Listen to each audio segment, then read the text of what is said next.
We're back to the Neil Haley show, and it's interesting. I love this setup. It's funny. I always kind of critique Zoom setups and different setups. I'm like, man, this is pretty awesome, and his studio is awesome. So I'm excited to welcome to the program author Mike Papantonio, author of Inhuman Trafficking. How are you, Mike? Thanks Doing for well, stopping by. Neil. Thank you. Oh, let's talk about your background because you're going to educate me more about who you are before we get right into the book. So go ahead and tell me a Yeah, bit well, about it. I've been an attorney for about 40 years, and the specialty has been in areas like human trafficking. Matter of fact, we launched the tobacco litigation nationally. I don't know if you remember that, but that started right here in my law firm, and we launched the opioid litigation that's going on right now, right here from this law firm, and probably about 50 of the largest pharmaceutical cases in the country originated right here. It's just everybody has their specialty, Neil. Ours is we don't do auto, you know, auto and comp and that type of thing. We choose to do cases that we think have a significant social impact, and it's worked for us. The law firm's 67 years old, and we've done that for a very long time. A lot of times, right underneath the radar, but somebody has to do these cases. Like human trafficking, you're talking about a $42 billion industry. And so Right. we could choose to do nothing, or we could use our skill set to come in and try to make it better. See, I think that's fantastic. And then deciding to write a book, Mike, that's interesting. But before I get to that, I'm just very intrigued by, there's a lot of lawyers out there and own law firms and different things, and they don't decide to do media. They don't decide to be experts. What made you want to differentiate yourself in that way from the beginning? Well, To talk about some of the stories and stuff. yeah, Yeah. there's something that happens with lawyers right out of law school, and they get drawn into doing the same thing the same way that the generation did before them. Fortunately, when I started practicing law, I practiced under a man by the name of Fred Levin, who for many, many years was known as, he was the premier trial lawyer in this country. And I think his goal kind of set in with me, and it was to say that you can do really well by doing good. I mean, you can take that license that you have, and you can take some risks, and you can put yourself out there, and you can, rather than handling one auto case, you're handling tens of thousands of people who have been affected by a bad pharmaceutical or a company that's come in and completely devastated an entire ecosystem. So you make those choices early on as a lawyer. And I came out of prosecuting and moved into that type of law. That's all I've ever known. I haven't. That's all the only kind of law I've done. And so it's hopefully. More law firms will understand that. Right now, there's probably, I'd say, at the most, 15 law firms in the entire United States that do this at the level that we do it. So that's where these books come from, Neil. The last book I did before Inhuman Trafficking was called Law and Addiction, and the one before that was called Law and Vengeance, and those were based on big cases that this firm handled.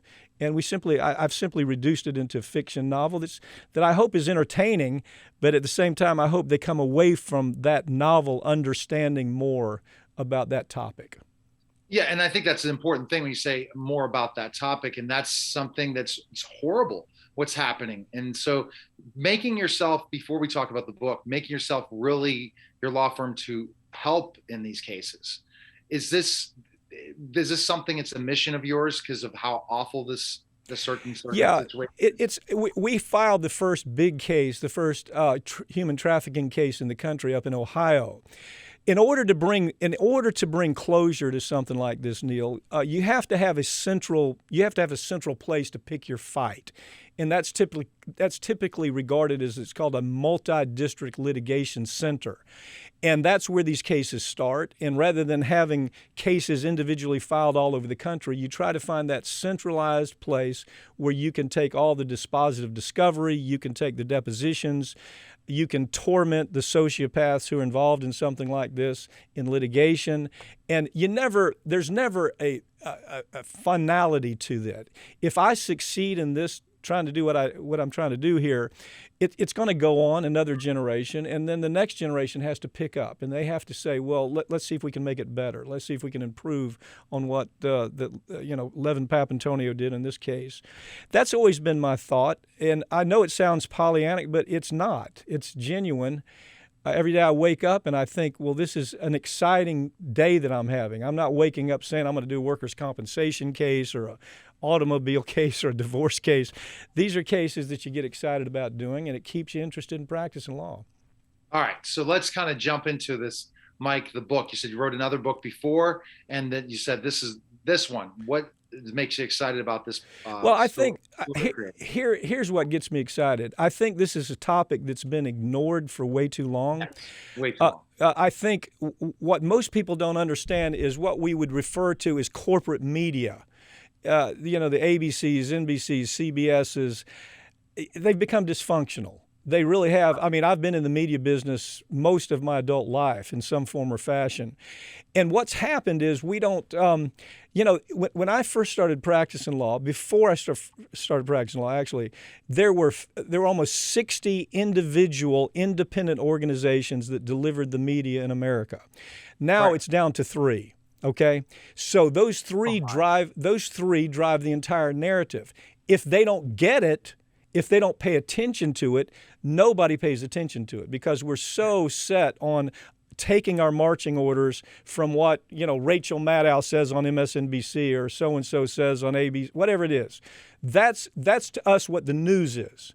And that system is totally, utterly dysfunctional. And the only way that we can get around that is to do things like this, to write a book and say, hopefully you entertain somebody and they come away and they understand stuff that they're never going to find in the media.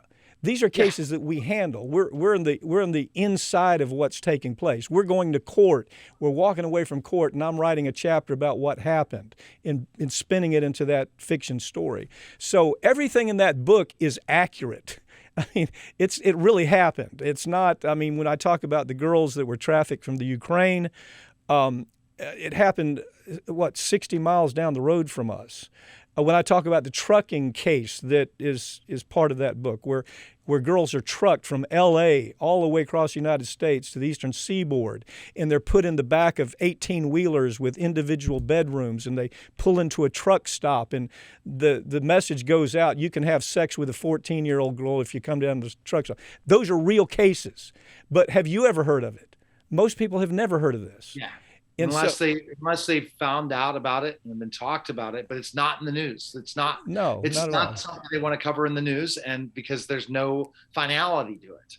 The news wants something that's controversial that's going to have people both engage on both sides. When it's something like this that everyone wants to end human trafficking, it's something like everyone wants to end cancer, but they're not going to have cancer coverage all day long. You have a better chance of understanding what Kim Kardashian wore to a celebrity function than you do getting from the media anything about what we're talking about right here, because it simply has become a business. They've done away with all their investigative journalists. I mean, you have a handful of them out there. And, you know, the Matt Taibbis and the Glenn Greenwalds and those folks, they're a minority nowadays. They're not a majority. And so, unfortunately, these stories are rarely told. Right. And so, again, this is fictional, that you're basically telling stories, but with different names and making it an entertaining book, correct? Yeah, that's always been my goal. The first book I wrote was Law and Disorder.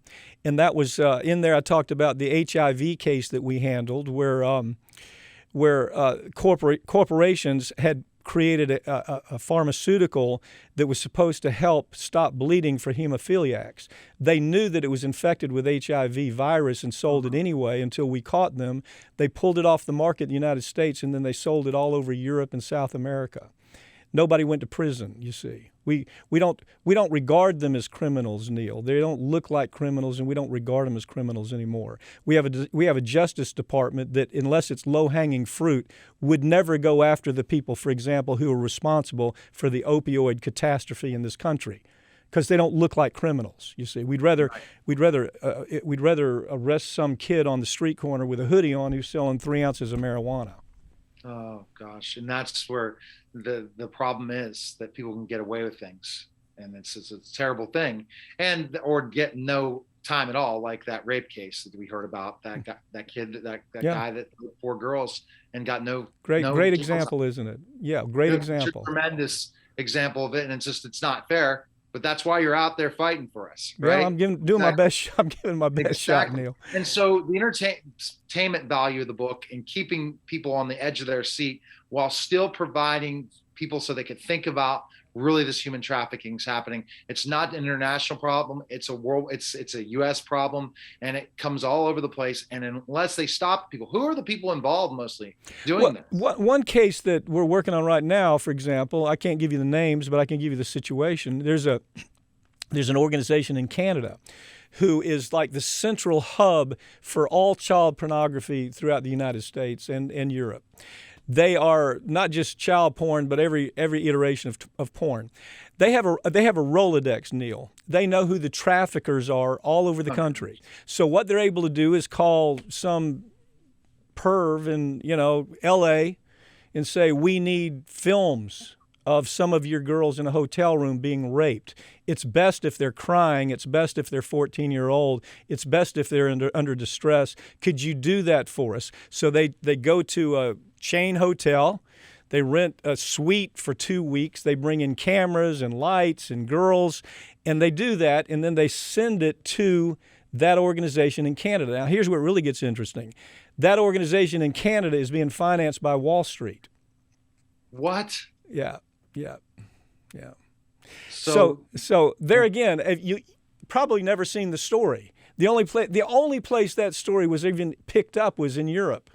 The U.S. media, a bunch of dolts. Get it picked up by all this different now because things have changed. Well, I don't know. Social media, the Neil, power of yeah. Go ahead, Neil. I'm hopeful. That's all I can tell you is I'm hopeful, and I can't stress to you enough. We have a dysfunctional media delivery system in this country, and right. to find out this, I think that the traditional media is dead. That you're going to have to use social media and what you're doing right here. What you're doing right here. Exactly. But even to the point of social media, getting these things to go viral. But would it be sad if YouTube would silence this? Would it be sad if a story like that? Do you know what one of my producers just walked in 10 minutes ago and said that one of the interviews that I did for PBS on human trafficking, that social media might not show it because we use the term human trafficking. What? Yeah. So is there a politically correct way? It's all part of what I call the snowflake cancel culture that we think is good for us. It's killing us. So what are they calling it instead of? Well, I don't know. I haven't figured that out, Neil. We need to have another conversation offline again and see how we can. I haven't even figured out what passes the smell test for these buffoons that are running, and metering the YouTube or Twitter or whatever. It's like you have a bunch of morons at the controls. How would you not tell this story? How would you say no? We can't. So maybe celebrities. There's celebrities out there helping in that process. Dean Cain, I've had on my show talking about it. Well, good. He's a really big proponent of ending human trafficking. And there was another guy that got in trouble, but he's a great foundation involved in it. I can't think of his name. I interviewed as well. That's big on that process, but there's not enough out there. I got educated by talking to them, but I knew certain things, but this is ridiculous. And you're the one person trying out there, but that story you just told me, is that available? I know we were the only place you're going to find that story is in the lawsuits that we filed. Oh, till it gets through, you'll never see that story. Neil, how much did you really know about the opioid crisis until we filed that lawsuit? Did you know that there were CEOs making decisions, understanding that 150 people were dying every day from drug overdoses, and that their salespeople were sending them emails saying, we have a catastrophe in the area that I'm working. We're having 10 deaths a day because they're dying on our product. I did not know that. Of course not. So, no. I mean, we knew opioids were addictive. There were doctors out there telling it, kind of like the COVID thing, which I'm not going to get into in this conversation, but there are alternatives to the memorandums out there involving COVID. Maybe at one point in time, you'll be litigating that once this whole thing goes through. Well, Bobby Kennedy, Bobby Kennedy and I used to do a show together called Ring of Fire. I think he's got a book coming out. I'd love to interview Bobby Kennedy. Yeah, So well, you ought to. I think my guy can set. I think one of our folks can set that up for you. But he's he's asking questions about the whole. God forbid we should ask questions, right? but see, they call that conspiracy when they say people like Bobby Kennedy. But come on now, what is conspiracy? What is truth? Because people with power, as you know, as a lawyer, can control the whole narrative. The more money you have, the more you can get away with. It's called the golden rule. The person with gold makes all the rules. Look, this. All right, so give us the storyline quick of the book. I love this conversation that we're having. The book starts off with what, as I said, look, here, there's an entire industry. This is where the book starts out. They send folks to Ukraine, maybe. They interview folks at Ukraine. They say, how would you like to be part of the service industry? We can get you an H-2B. Come over to the United States. You'll be an H-2B worker, and we're going to start you in that business. So the book begins with that story. It begins with the girl who's brought over here believing that she's going to be in the service industry. She starts off for 2 weeks at a restaurant. Then she's moved to a strip club, and then she's a greeter at the strip club. They say this is called the step up, Neil. This is called the step up. They tell them, well, how would you can make more money if you'll, rather than be a greeter, dance, if you'll dance on the pole. And then, oh, yes, you can make more money if you'll come off the pole and meet Tom out here in the audience. And once she meets Tom, it's all over. We never see them again. Their life in trafficking is maybe 5 years. They'll live 5 years till they die of overdoses, till they die of sexually transmitted disease or suicide or homicide. So that's just part of the story. We know that happened down the road from us, okay? Now, north of us is the trucking business. And the trucking business that I just described to you is going on as we speak, because these big trucking stops, they love to bring in business. If they can bring truckers in there, they sell fuel, they sell food, they sell rooms. I mean, it's all about money, Neil. It's not some cat out on a street corner who has 2 girls working for him. That's the most misunderstood issue about trafficking ever. And then the mafia is involved, meaning like the Russian mafia and stuff like that are involved a lot in that. There was a movie on, I think, Netflix that I watched before, or Amazon, but also I'm thinking of these stories and what you brought up about other instances about the human trafficking problem and process, but it's just not out there. And they've done shows on this too, right? Exactly. I think that they highlighted that in a TV program, but it doesn't matter as long as the mainstream media, they're thinking this is not real when it's real, and that's what you're trying to get your book to do. Yeah. Well, look, there's so many parts to this. What do you think? Look, I used to appear on MSNBC with a fellow named Ed Schultz. You remember Ed Schultz? Yes. Big guy. How did you get along in MSNBC? Because I think at times you could have been butting heads. Oh, that's what I'm about to tell you.